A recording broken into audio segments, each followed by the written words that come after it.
Halo semua. Jika sebelumnya kita sudah belajar tentang apa itu kualitas, sekarang kita akan masuk ke bagian yang lebih teknis, yaitu metrik perangkat lunak. Disinilah kita akan belajar bagaimana cara mengkuantifikasi atau memberikan angka pada kualitas-kualitas yang sudah kita bahas sebelumnya, agar tidak lagi berdasarkan perasaan semata. Ada sebuah kutipan terkenal dari Lord Kelvin. Jika Anda bisa mengukur apa yang Anda bicarakan, maka Anda tahu sesuatu tentang hal itu. Namun jika tidak bisa mengukurnya, pengetahuan Anda sangatlah dangkal. Dalam pengembangan software, ada 3 alasan utama mengapa kita butuh metrik. Yang pertama, memahami atau visibilitas. Metrik membantu kita membuat aktivitas pengembangan yang biasanya tidak terlihat atau kasat mata menjadi transparan. Kita jadi punya pedoman yang jelas tentang apa yang sedang dikerjakan tim. Yang kedua, mengendalikan atau prediksi. Dengan data angka, kita bisa memprediksi hasil akhir proyek dan lebih mudah mengelola jika ada perubahan proses di tengah jalan. Yang ketiga, memperbaiki atau target kualitas.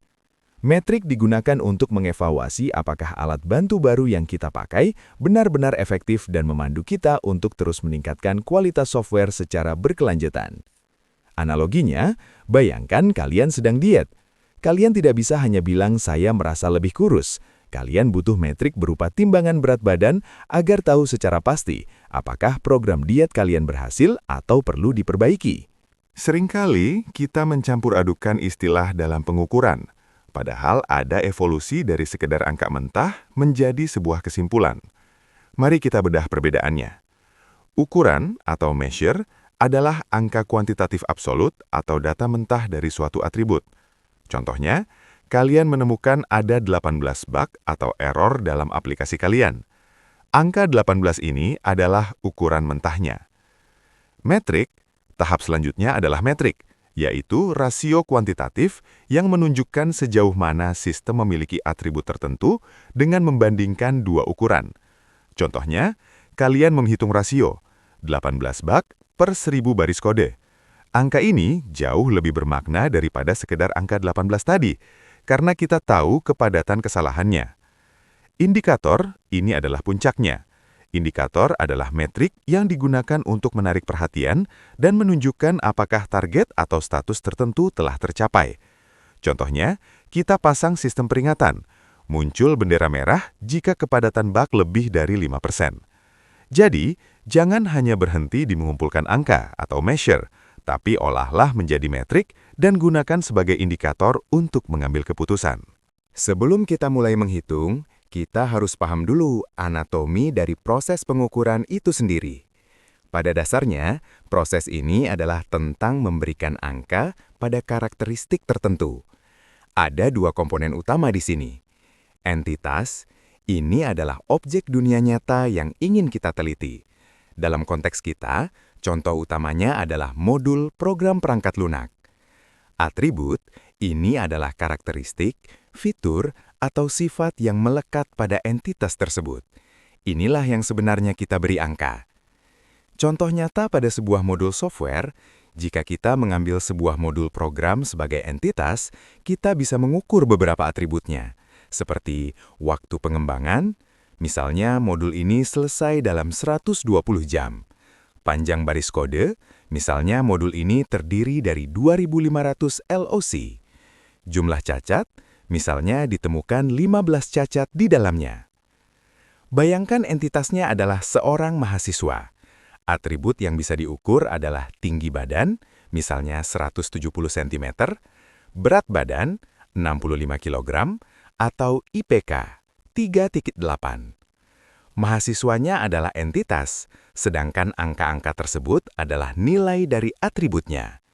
Jadi, dalam dunia perangkat lunak, pastikan kalian tahu entitas mana yang sedang diukur dan atribut apa yang paling relevan untuk dipantau kualitasnya. Mahasiswa sekalian, dalam dunia rekayasa perangkat lunak, kita sering mendengar berbagai teori. Namun, bagaimana kita tahu teori itu benar? Kita menggunakan hierarki abstraksi untuk membuktikannya melalui data. Proses ini dibagi menjadi 2 wilayah besar. 1. Dunia abstrak atau abstract world. Di sini, Ide kita bermula dari hal yang umum menuju hal yang lebih spesifik. A. Teori. Contohnya, hukum Brooks, yaitu menambah developer pada proyek yang sudah terlambat hanya akan membuatnya semakin terlambat. B. Proposisi. Kita ubah teori menjadi pernyataan yang lebih teknis. Jika proyek terlambat X hari, menambah M pekerja akan membuat keterlambatan menjadi Y hari, di mana Y lebih besar dari X. C. Hipotesis. Ini adalah pernyataan yang bisa diuji langsung. Misalnya, jika proyek A yang terlambat ditambah 5 pekerja, waktu rilisnya akan lebih lama dari estimasi saat ini. 2. Garis batas realita dan dunia empiris. Setelah punya hipotesis, kita menyeberangi garis batas realita menuju analisis data. Di dunia empiris, kita melakukan studi dan mengambil ukuran dari proyek historis untuk membuktikan atau membantah hipotesis tersebut dengan data nyata. Analogi sederhana, teori, lari pagi bikin badan sehat. Hipotesis, jika saya lari 30 menit setiap pagi selama seminggu, detak jantung istirahat saya akan turun. Dunia empiris, kalian benar-benar lari, pakai smartwatch, lalu lihat datanya di akhir minggu untuk membuktikan teori tersebut. Jadi, metrik adalah jembatan yang kita gunakan agar teori-teori keren di buku tidak hanya menjadi sekedar mitos, tapi menjadi ilmu yang terbukti secara ilmiah. Mahasiswa sekalian, dalam metrik perangkat lunak, tidak semua angka diciptakan sama. Kita mengenal 4 tingkatan skala pengukuran, di mana skala yang lebih tinggi selalu mewarisi sifat dari skala di bawahnya. 1. Nominal, paling dasar. Ini adalah tingkatan presisi yang paling rendah. Fungsinya murni hanya untuk kategorisasi tanpa adanya urutan atau peringkat. Matematika hanya bisa melihat persamaan atau perbedaan. Contoh, pengelompokan berdasarkan jenis kelamin atau agama. 2. Ordinal. Skala ini sudah mulai memiliki peringkat yang bersifat transitif, namun jarak antar peringkatnya tidak pasti. Matematika bisa menentukan mana yang lebih besar atau lebih kecil. Contoh, kelas kualitas software seperti first class, second class, atau failed. 3. Interval. Pada skala ini, kita sudah bisa melihat jarak pasti antar titik ukur, namun skala ini tidak memiliki nilai nol absolut. Matematika hanya bisa dilakukan operasi tambah dan kurang. Contoh, pengukuran suhu CPU, misalnya 30 derajat Celcius dan 60 derajat Celcius. 4. Rasio, tingkat presisi maksimal. Inilah skala yang paling lengkap karena memiliki titik nol absolut. Angka 0 benar-benar berarti tidak ada. Matematika, semua operasi matematika dapat dilakukan. Tambah, kurang, kali, bagi. Contoh, produk D mengalami crash 4 kali lipat lebih banyak dari produk B per bulan. Analogi sederhana. Nominal, nama-nama pelari di lintasan. Ordinal, juara 1, 2, dan 3. Kita tahu urutannya, tapi tidak tahu seberapa jauh jarak lari mereka. Interval, waktu saat mereka mulai lari, pukul 8.00. Rasio, kecepatan lari mereka dalam meter per detik. Memahami hierarki ini sangat penting agar kalian tidak salah dalam memilih operasi matematika saat mengolah data metrik nanti. Dalam mengumpulkan metrik, kita menggunakan 2 pendekatan utama, pengukuran langsung dan pengukuran tidak langsung. 1. Pengukuran langsung.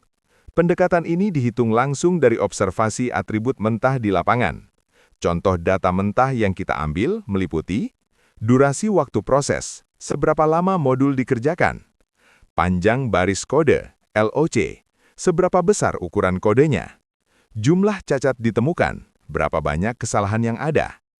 2. Pengukuran tidak langsung. Ini adalah kalkulasi turunan yang didapat dari penggabungan ukuran-ukuran langsung tadi.